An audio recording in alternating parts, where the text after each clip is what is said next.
Hola, chicos de grado quinto, espero que se encuentren muy bien. Les envío un abrazo grande, los he extrañado bastante.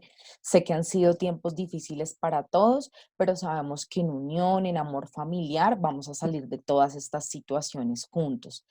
Eh, el día de hoy vamos a iniciar nuestro trabajo en la asignatura. Voy a darles unas observaciones generales antes de la explicación para que tengamos en cuenta cómo va a ser el trabajo, cómo vamos a enfocarnos en el desarrollo de las actividades. En primer lugar, el tema que vamos a trabajar este periodo es el párrafo.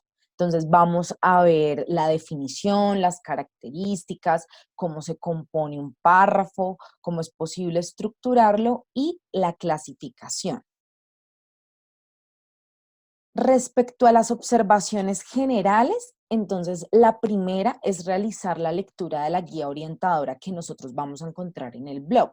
Es muy importante, mis queridos chicos, que ustedes sean muy juiciosos en la lectura de la guía. Ahí ustedes van a encontrar paso a paso lo que deben realizar, cuáles son las fechas asignadas, qué valoraciones se van a tener en cuenta para el periodo, qué ejercicios, la evaluación, etcétera. Entonces, ustedes lo primero que van a hacer es ser muy juiciosos con esa lectura de la guía que fue ubicada dentro del blog para que no se me pierdan en nada del desarrollo de las actividades.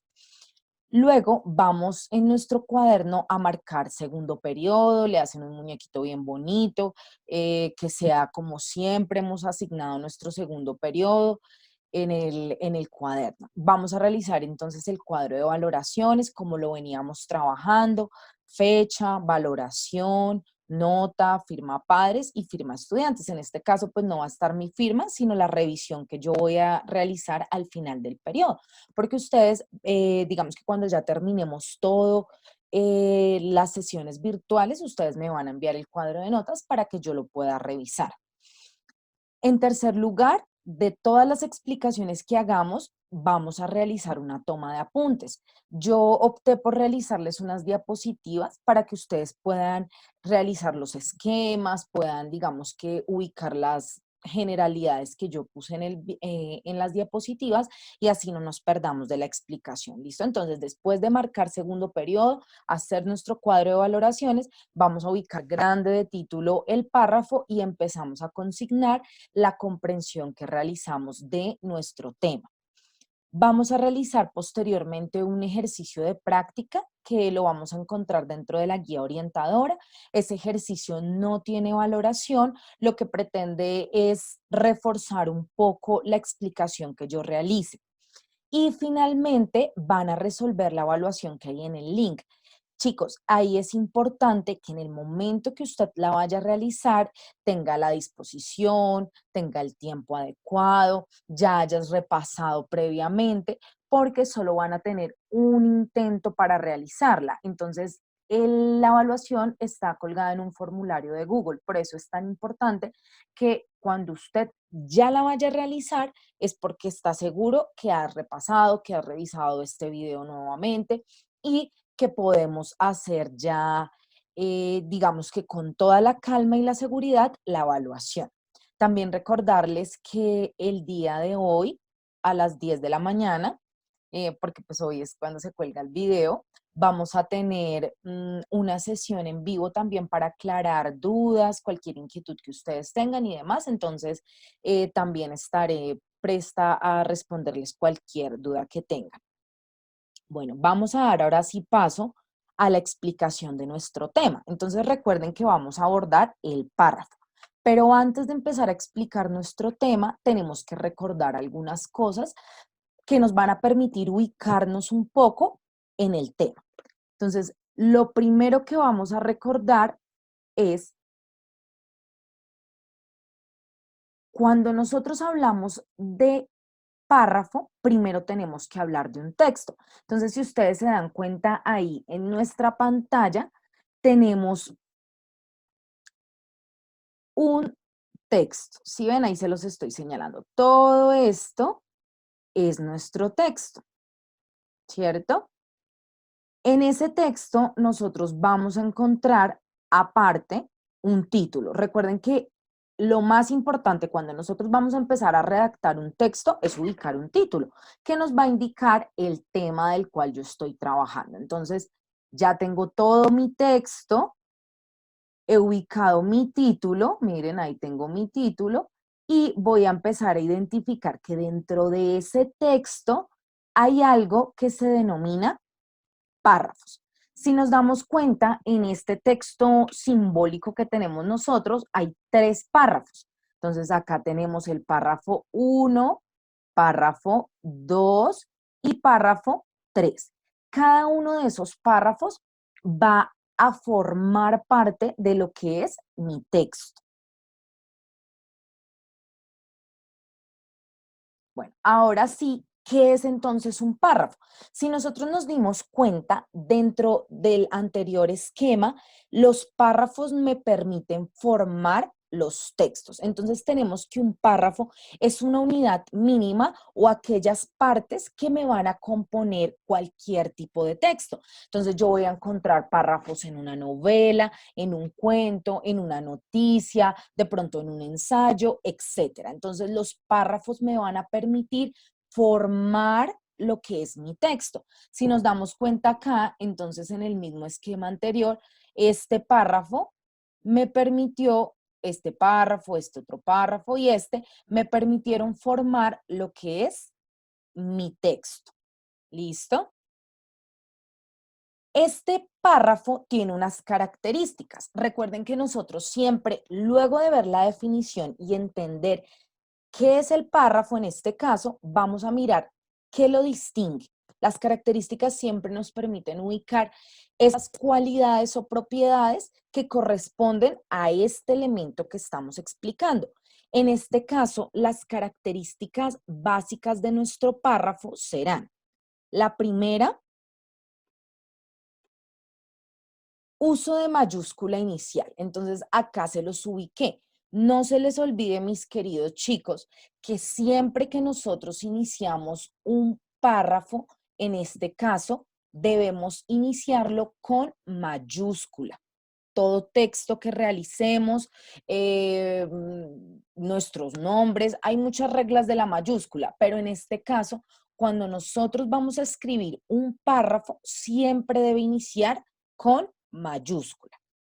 La segunda característica es que nuestros párrafos se van a formar por algo que se denomina oraciones. Recuerden que las oraciones son ese conjunto de palabras que tienen un sentido y un orden dentro de los textos. Entonces, si nos damos cuenta, en nuestro primer párrafo hay 2 oraciones. La primera oración llega hasta este puntico y la segunda oración llega hasta este otro. Ahí vamos a tener nuestras oraciones dentro del texto.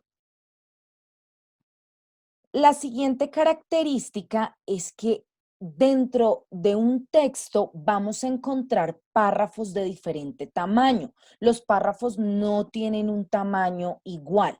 No es que todos los párrafos deben ser de 5 renglones, o deben ser de 4, o deben ser de 3 para formar un texto. No. Si nos damos cuenta, en nuestro primer párrafo hay 5 renglones. En nuestro segundo párrafo hay 4 y en nuestro tercer párrafo hay 3 renglones, lo que quiere decir que los párrafos pueden variar en tamaño. No tienen un tamaño igual o todos deben tener el mismo número de oraciones o el mismo número de renglones. No, los párrafos varían en su tamaño. ¿Listo?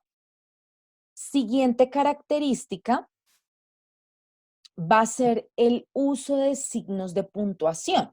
Nosotros sabemos que los signos los tenemos que usar siempre que escribimos. Entonces, usar nuestra coma, el punto, punto aparte, los 2 puntos, etcétera, ¿cierto?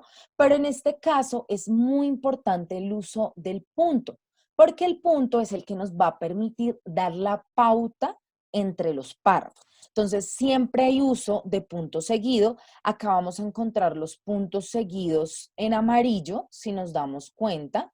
Ahí evidenciamos nuestros puntos seguidos que nos permiten separar oraciones dentro del texto. Y el uso, en este caso, de punto aparte Recuerden que el punto aparte es aquel que nos permite separar párrafos. Entonces voy a encontrar en este caso en mi texto dos puntos, perdón, aparte que me separan los otros párrafos. Y por último, el punto final. Nosotros ubicamos el punto final cuando hemos terminado nuestro texto. Entonces recordemos las características. Uso de mayúscula inicial, formado por oraciones, existen diferentes tamaños y usamos los signos de puntuación, en especial el punto. Bueno, los párrafos, chicos, están compuestos por dos tipos de ideas. Estos dos tipos de ideas se denominan ideas principales e ideas secundarias. Acá vamos a tener a nuestros dos amigos de ideas que nos van a ayudar un poco a entenderlo. Entonces, siempre va a estar formado por ideas principales e ideas secundarias. Ahí en las diapositivas los podemos evidenciar. Entonces, vamos a empezar con las ideas principales. ¿Listo? Como su nombre lo indica, chicos, cuando yo hablo de ideas principales, quiere decir que son las que más importancia tienen en el texto. Si nos dimos cuenta, ahí en nuestras diapositivas, las ideas principales aparecen como todo unos reyes, ¿sí? Ahí tenemos con coronita y toda la idea principal. Entonces, primera característica de las ideas principales son el alma de los párrafos y en general de los textos. Quiere decir que al ser el alma es la esencia, es lo que me permite estructurarlo y de alguna manera sostener mis ideas, darles vida, es como el esqueleto, el armazón de mi párrafo. Entonces, la segunda característica es que nos dan sentido y sostienen las ideas. Sin una idea principal, mi texto no va a tener razón de ser. Digamos que yo quiero escribir sobre la importancia del agua, esa es mi idea principal, y termino yo hablando de otra cosa en mi texto, entonces termino hablando por allá de guerras intergalácticas, de zombies, etcétera. Mi texto pierde sentido. Porque cuando yo he identificado esa idea principal, yo ya puedo darle un orden y un sentido a todas mis ideas. ¿Listo? La tercera característica es que esta señora idea principal va a expresar la temática general, o sea, a ella le toca el trabajo de decir cuál es el tema. Entonces, si yo voy a hablar de la importancia del agua en los seres vivos, entonces mi tema central será el agua. Y a partir de eso es que estructuro todo mi párrafo y en correspondencia mi texto.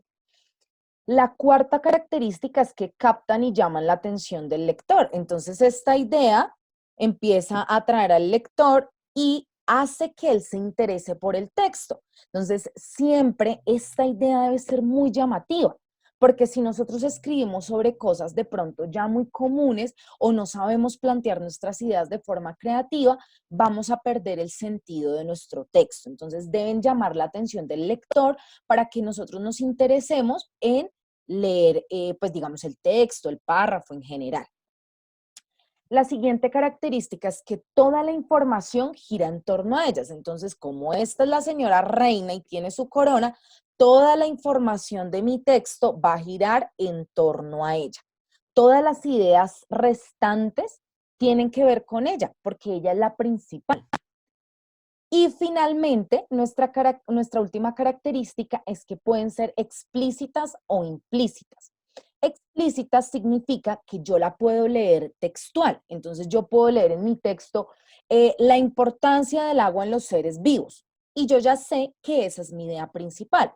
O implícita, que yo tengo que deducir el sentido dentro del texto. Entonces puedo encontrar en mi texto, en alguna parte, la idea principal, pero yo tengo que extraerla con mis propias palabras. Bueno, una observación importante de esta señora idea principal es que no siempre están al inicio del texto. A veces nosotros creemos que debe estar al principio para que yo sepa que es la idea principal. No, yo la puedo ubicar en cualquier lugar del texto y en ocasiones inclusive tengo que deducir ese sentido a partir de mi lectura y de mi comprensión. Entonces, esta es la señora, idea principal, alma del texto, alma de los párrafos y muy importante. Vamos ahora con las ideas secundarias, que son estas, señoras azules. Si nos damos cuenta, acá estas ideas secundarias son unos cascos porque son muy trabajadoras. La idea principal es una reina porque ella está ahí solita y lo demás se va adaptando a ella. En cambio, a las ideas secundarias les toca trabajar bastante porque ellas deben tratar de complementar el sentido de esa idea principal. Entonces, su labor en este caso es ser el cuerpo del párrafo. ¿Qué significa que son el cuerpo? Que nos permiten estructurarla. Si las ideas principales, estas, son el alma, el esqueleto, esto es lo que me permite darle vida a mi texto. Por eso se consideran el cuerpo del párrafo, porque de alguna manera lo complementan, lo forman. ¿Listo? Entonces, nuestra segunda característica es que estas ideas van a complementar las ideas principales. Son un apoyo, ¿sí? No son lo esencial, porque ya sabemos que esa es la función que cumple la idea principal, pero sí van a ser importantes porque si no hay un refuerzo, si no hay un complemento por parte de estas, pues la idea principal no va a tener mayor desarrollo. La tercera característica es que expresan detalles. Recuerdan que la principal lo que hace es situar la temática general. Bueno, esta idea secundaria lo que hace es detallar esa temática, hacerla más profunda, hacerla más completa, que ustedes puedan entenderla mucho mejor. Así es que encontramos nuestra cuarta característica. Entonces ellas lo que hacen es ampliar, ponen ejemplos, definen, comparan, pueden mostrar el origen de las cosas, pueden mostrar las consecuencias. Ellas hacen una cantidad de cosas porque tienen muchas estrategias para complementar la información de la idea principal.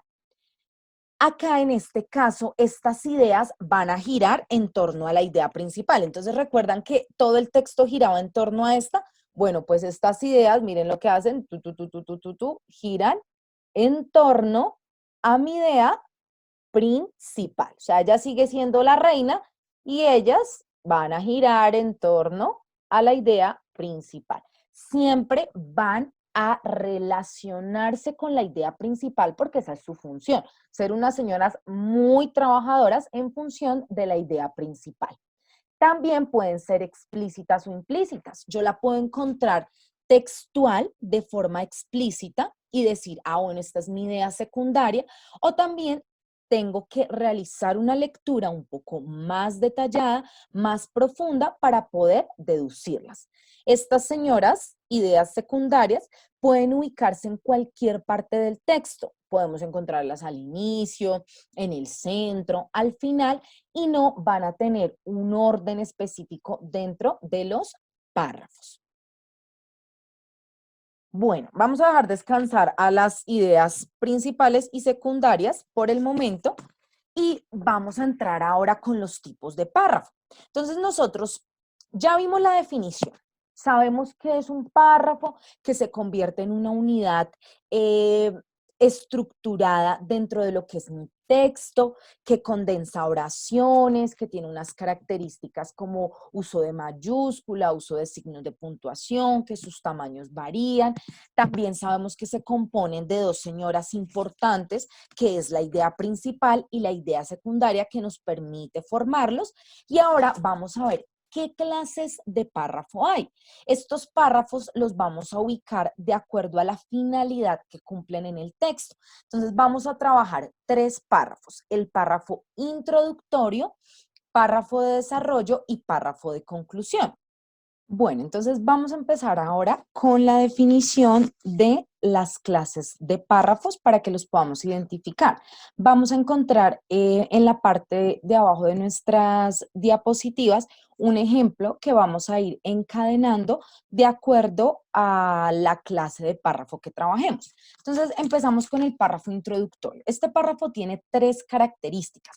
La primera es que nos permite plantear el tema, situarlo, establecerlo. La segunda es que yo puedo comprender la finalidad del texto. Recuerden que esto se puede realizar gracias a la tipología textual. Entonces, si yo estoy trabajando una noticia, un cuento, una reseña, etcétera, va a tener una finalidad diferente. Entonces, si por ejemplo tengo una noticia, su finalidad es presentar unos hechos, mostrar una realidad, ¿cierto? Entonces, cada texto va a tener una finalidad diferente de acuerdo al tipo que sea de acuerdo a su tipología y atraer la atención del lector. Entonces, este párrafo casi siempre es llamativo porque establece un tema que genera interés o hace, digamos que una introducción que llama la atención. Entonces, nuestro ejemplo se titula La palabra fútbol.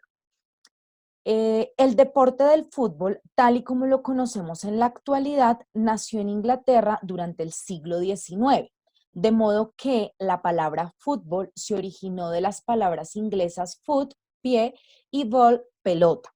En este caso, nuestro tema sería la palabra fútbol. Nos van a hablar de cómo se originó, de cómo, digamos, evolucionó, de cómo se estableció, etcétera. El tema es comprender la palabra fútbol.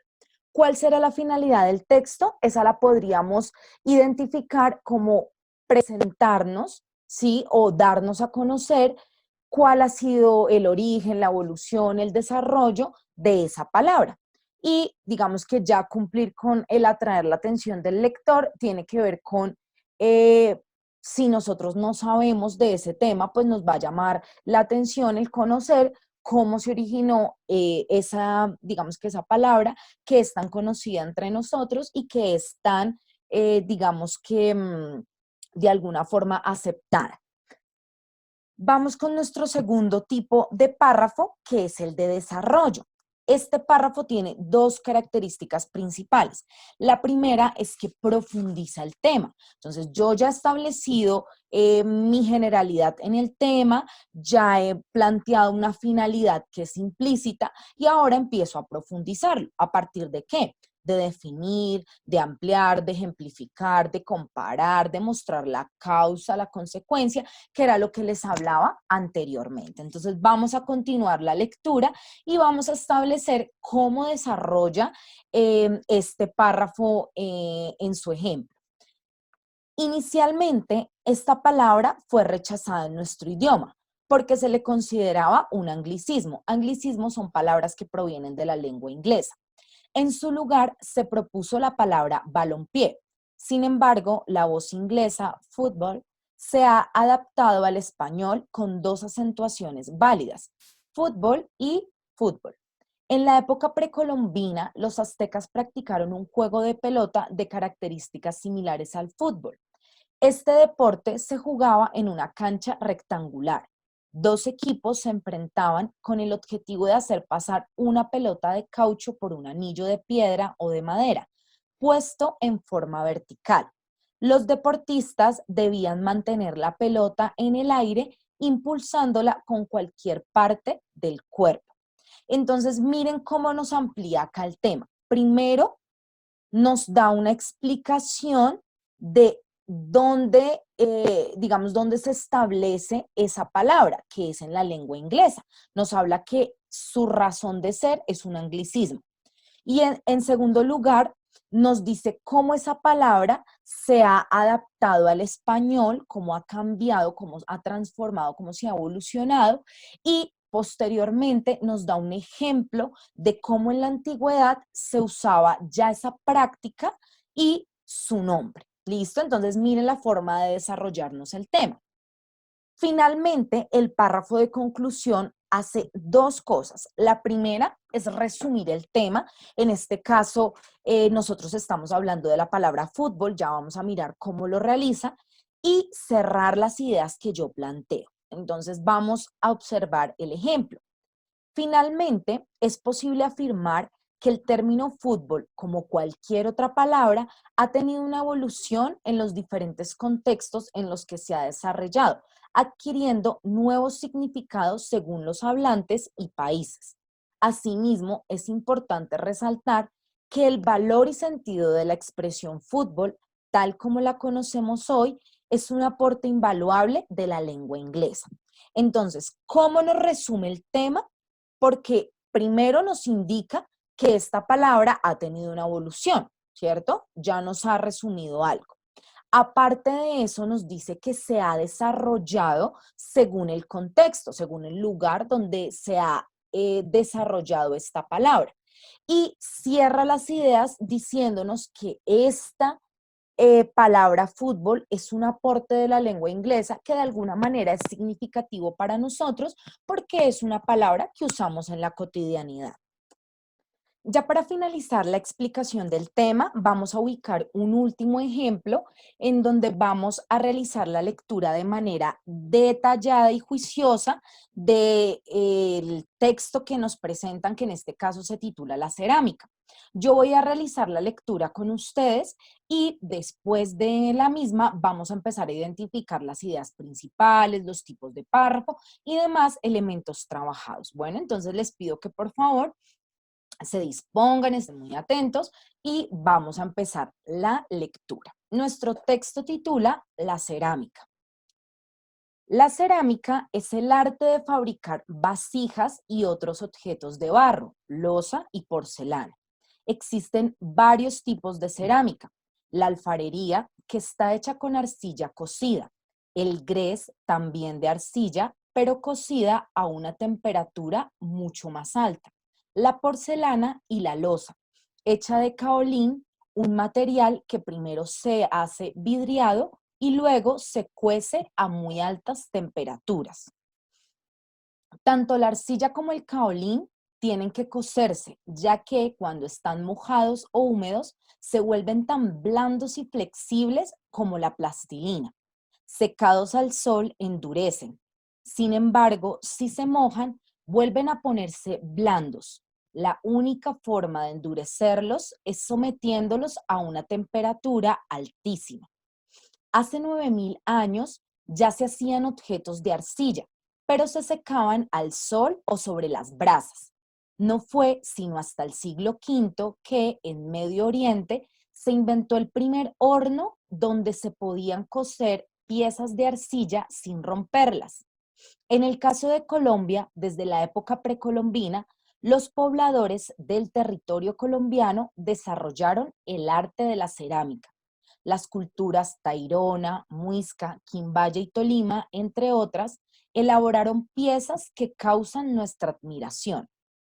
En la actualidad, la cerámica es muy variada. Los alfareros proponen nuevos motivos y diseños, materas, vajillas, pesebres, utensilios de cocina, etc. Muchas familias se dedican hoy en día a la elaboración de cerámicas, empleando el barro y la arcilla. Estas familias trabajan especialmente dos clases de cerámica tradicional. El texto está tomado del libro interactivo Lenguaje 5 del año 2011.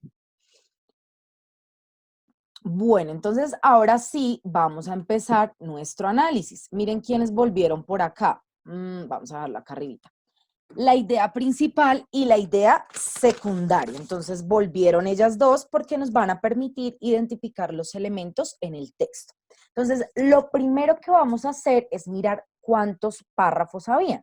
Si nos devolvemos, identificamos que hay un párrafo, dos párrafos, tres párrafos y cuatro párrafos. Miren que se cumplen las características. Todos inician con mayúscula. Miren, acá les estoy señalando. Mayúscula inicial, mayúscula inicial, mayúscula y mayúscula. En este caso, nuestros párrafos son de diferentes tamaños. Si evidenciamos, nuestro primer párrafo tiene 4 renglones. El segundo tiene 3, el tercer párrafo tiene 5 y nuestro cuarto párrafo tiene 4 renglones. ¿Listo? ¿Cuál es la idea principal? En este caso, ya me les adelanté un poquito para ayudarles. La idea principal es explícita, está dada dentro del texto y es la primera idea que aparece. Acá, si nosotros nos damos cuenta, esta primera idea, la cerámica es el arte de fabricar, hasta acá está porcelana, nos está indicando el centro del texto, es decir, que esa es el alma de nuestro texto, la cerámica. Es la esencia de esta señora y por eso aparece de forma explícita. Dos ideas secundarias también las tomé de forma explícita. Recuerden que esas ideas secundarias, que es esta señora que está por acá, deben girar en torno a la idea principal, deben apoyarla, deben reforzarla. En este caso tomé dos que también están explícitas dentro del texto.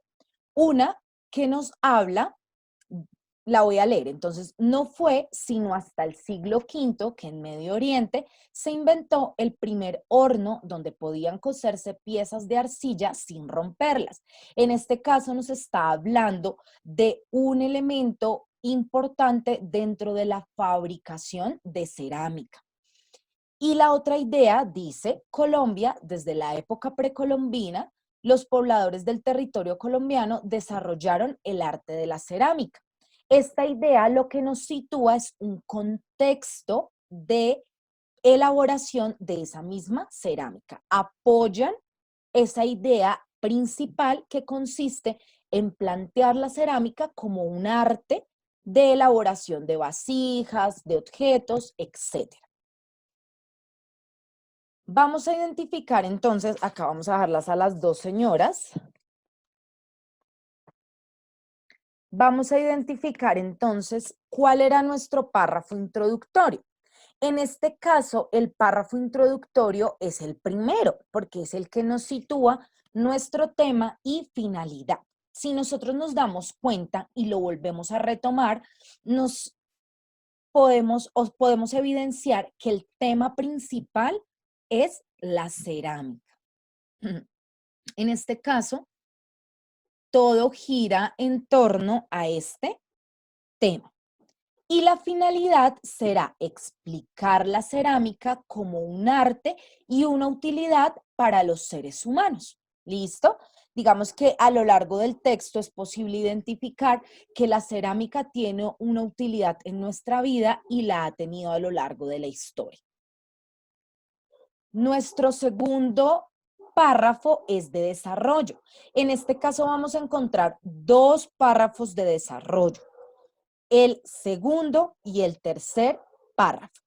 Estos dos párrafos utilizan estrategias de profundización como ejemplificar materiales. Entonces acá nos habla, por ejemplo, de la arcilla, del caolín, que ya no lo habían nombrado en el primer párrafo, pero que acá lo desarrollan. Nos hablan de cómo es su secado, de qué pasa si se mojan y nos explica un poco las temperaturas que deben mantener estos materiales. Aparte de eso, nos habla de un lugar de producción, ¿cierto? Que en este caso es Colombia. Nos dice cómo se originó en ese territorio, cómo se usaba en un principio. Y aparte de eso, nos habla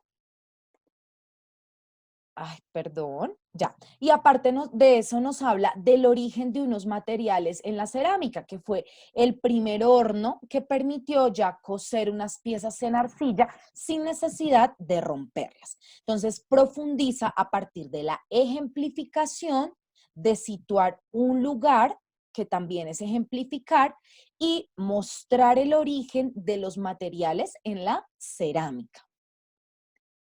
Y finalmente, nuestro párrafo de conclusión, que es el último, resume las ideas planteando la elaboración de la cerámica y sus materiales.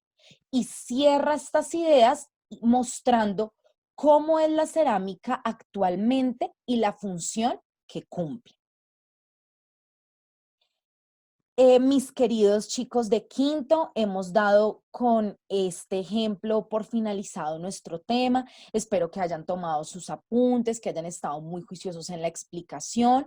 Como les decía al inicio, hoy vamos a tener una sesión en vivo, entonces si ustedes ven que hay alguna duda, que necesitan clarificar algún concepto, que necesitamos poner más ejemplos, ese es el espacio adecuado para realizarlo. Bueno, les envío un abrazo gigante, realmente espero que estén muy bien y espero verlos muy pronto. Chao, mis queridos.